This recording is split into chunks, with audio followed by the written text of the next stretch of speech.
What's up everyone, Derek here. In this video I'm going to show you how to replace the front shocks on your Gen 1 Ford Raptor, so 2010 to 2014. You take them off to replace them, send them off, get them rebuilt, or to rebuild them, or to fix stuff, I guess. Really pretty simple to do. I kind of gotten started on it already. I wanted to get some stuff loose. This nut here gave me a bunch of trouble, so glad I did. But you're going to undo your tie rod end here. That's 21 millimeter. You're going to undo this one. Also 21 millimeter. It's your upper ball joint. You can kind of maybe... I had to cut the nut. The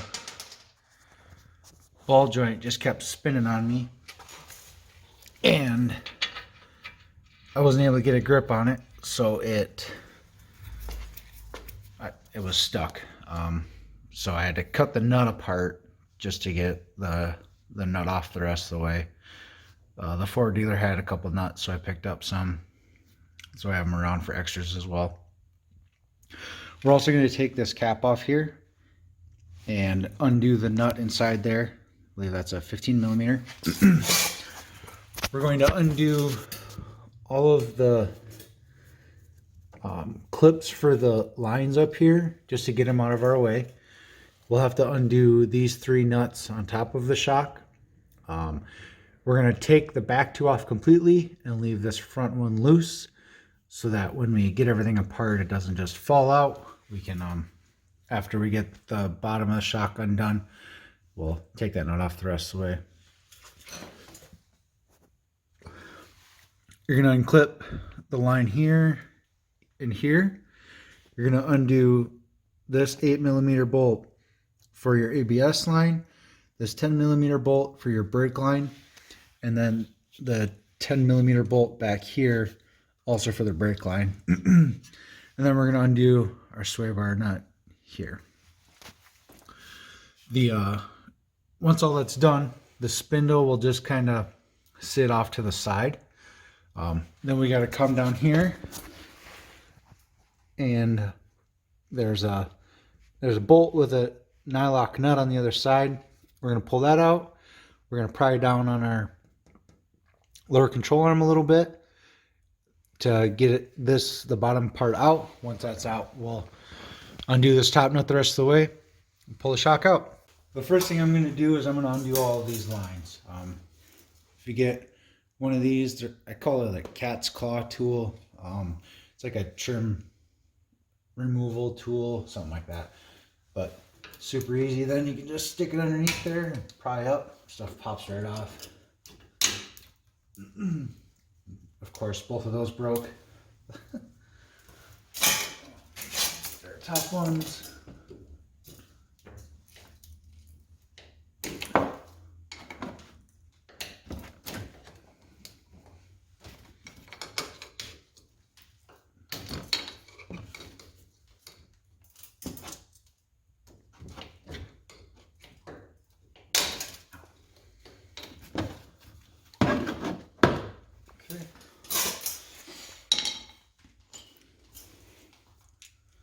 Then we're going to undo our ABS line.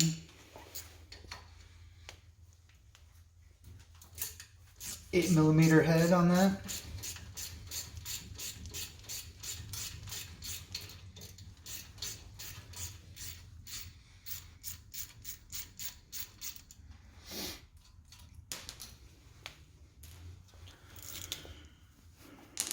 And then this brake line bracket.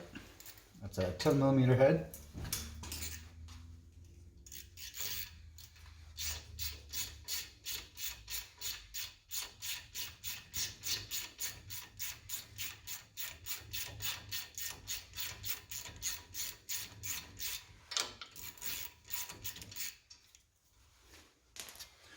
And then the one back here, also 10 millimeter.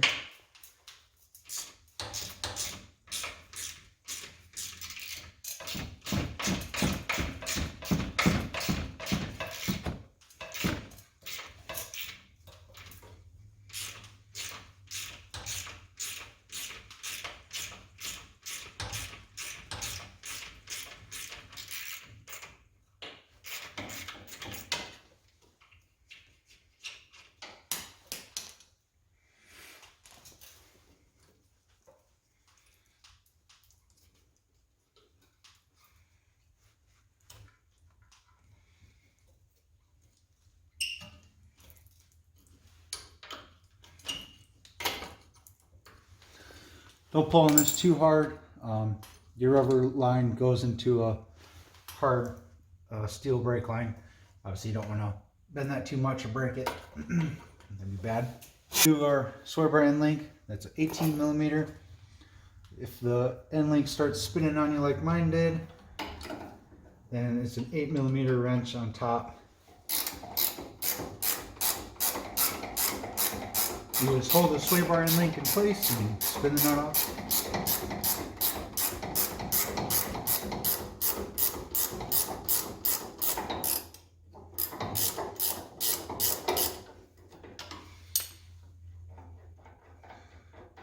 You don't have to worry about, trying to get the link out of the hole or out of the sway bar. Just disconnecting it's really all that matters. Then we're going to undo this cover. This is for our axle. Just grab it with the pliers, lock it back and forth a little bit, pops right off. Sorry, this is a 13, not a 15. I said 15 earlier. But 13 millimeter.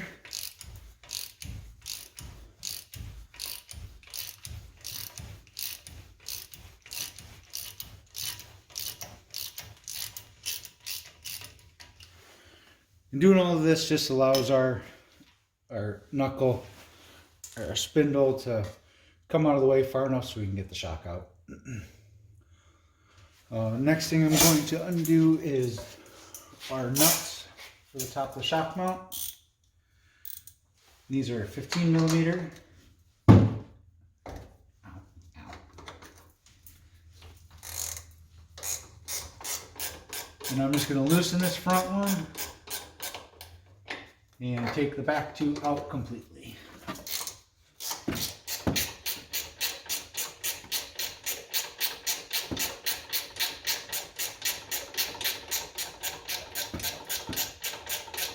Next thing we got to do, or you would do, is pull your nut off your upper ball joint here, and your tie rod end here, 21 millimeter. My tie rod is still in there, so after you get those off, if either one of those are still stuck, you'd hit your upper ball joint right there with a hammer, your tie rod end right here.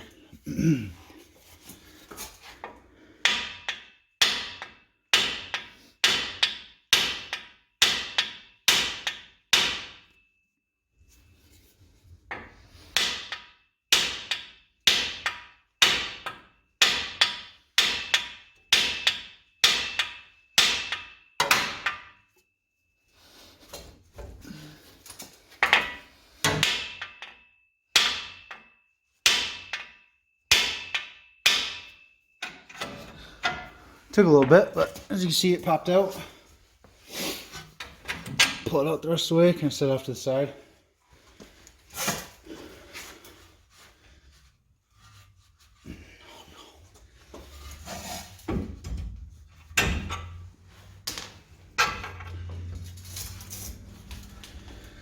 Take the ball joint, your top ball joint nut off the rest of the way, and spindle just kind of fall off to the side. Make sure none of these are getting pulled super tight. That was a little tight. But that's why I undid all that stuff, so this just sits off to the side. It's out of our way. Alright, next thing we're going to do is take this lower shock bolt out. The bolt head is a 27 millimeter, the nut is a 30 millimeter. I would definitely recommend an impact for this. These things are torqued pretty high. After you get the nut off, tap the end of it with the hammer.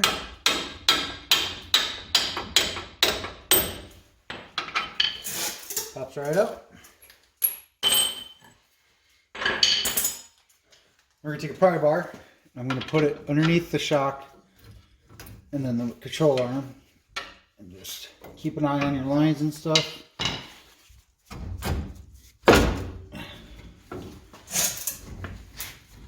And then, once you get it popped out of the lower control arm, take this nut off the rest of the way.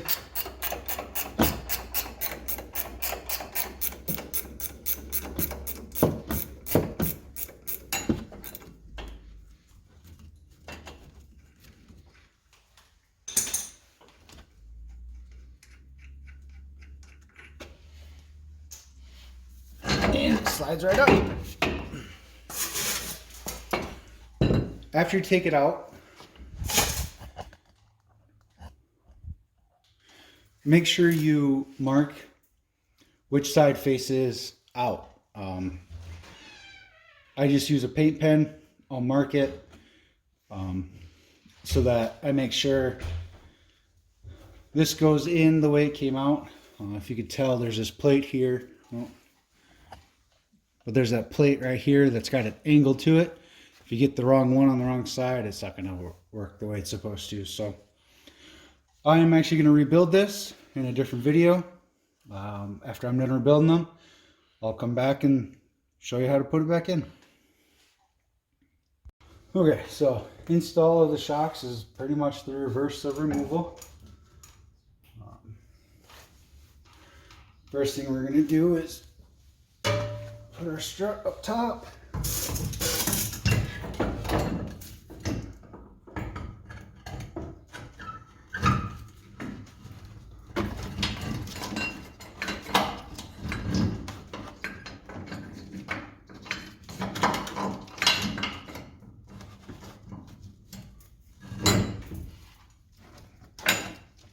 Make sure you don't pinch any of those lines with this plate that they have.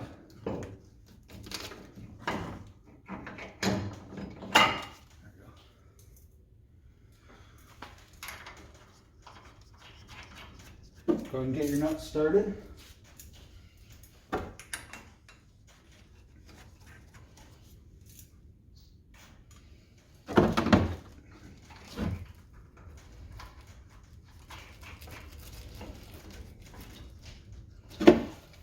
We're going to get our bottom lined up.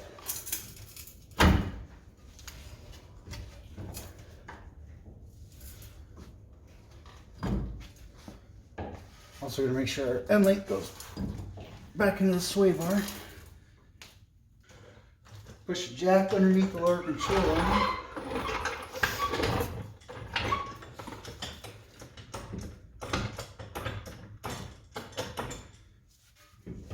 Just gotta make sure everything lines up.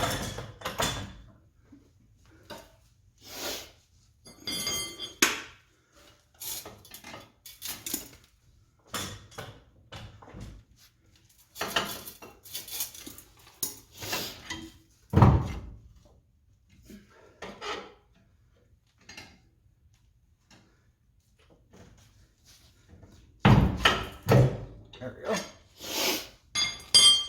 I'm going to run my bolt through.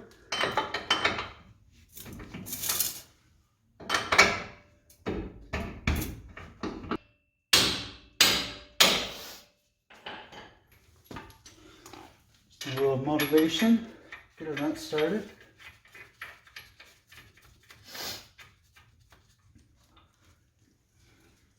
While the jack's under there, we'll put our starter nut on our sway bar so it doesn't pop out again.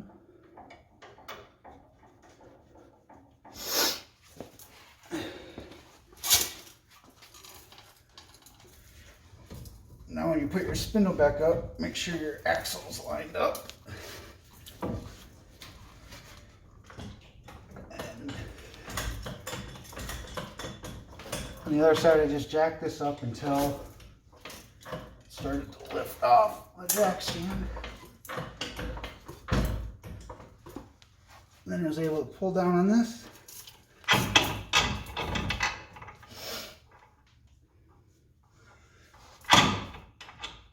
Get my nut started.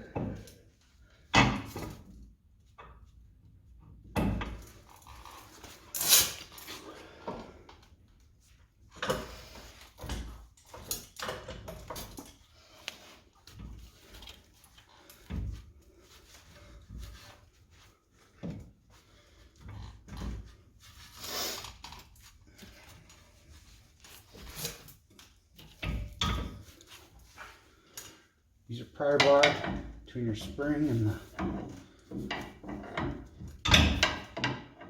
upper control arm. Press it down this way.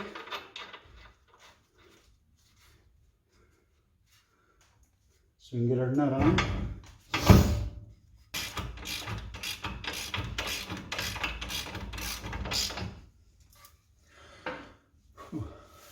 So to keep that ball joint from spinning, I just took pry bar between the spring and the upper control arm, put as much pressure down on it as I could,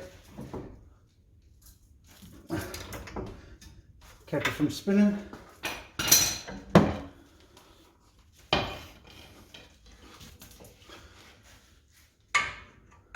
Next we'll put the tie rod end in, get that nut started.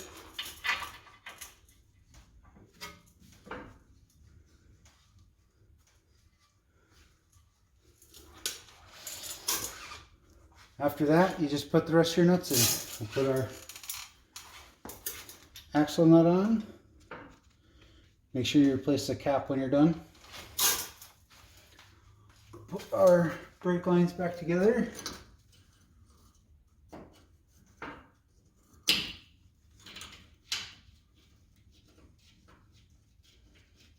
Oh, I guess we didn't take them apart. We'll put our brake lines back.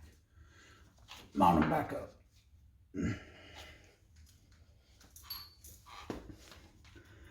Let's bracket down here.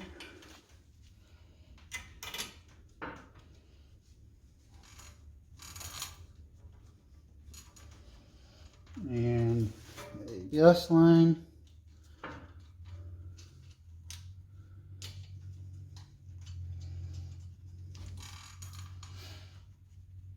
There you go. Everything is started. At this point, you can take the jack out if you want. Just make sure you tighten everything down and torque it, and then you're good to go. Throw your wheel back on. Pretty easy to do. I hope this video helps you guys out. Hope it makes it a little less scary for you to work on stuff. There's some basic tools here. Your jack stand, that's really all you needed to do the swap. So hope you guys have a great day. Like the video, subscribe to the channel. If you have any questions for us, just let us know. We'll answer them as fast as we can. If you have any recommendations for me, please let me know. I'm open to as much criticism as you guys can give me. So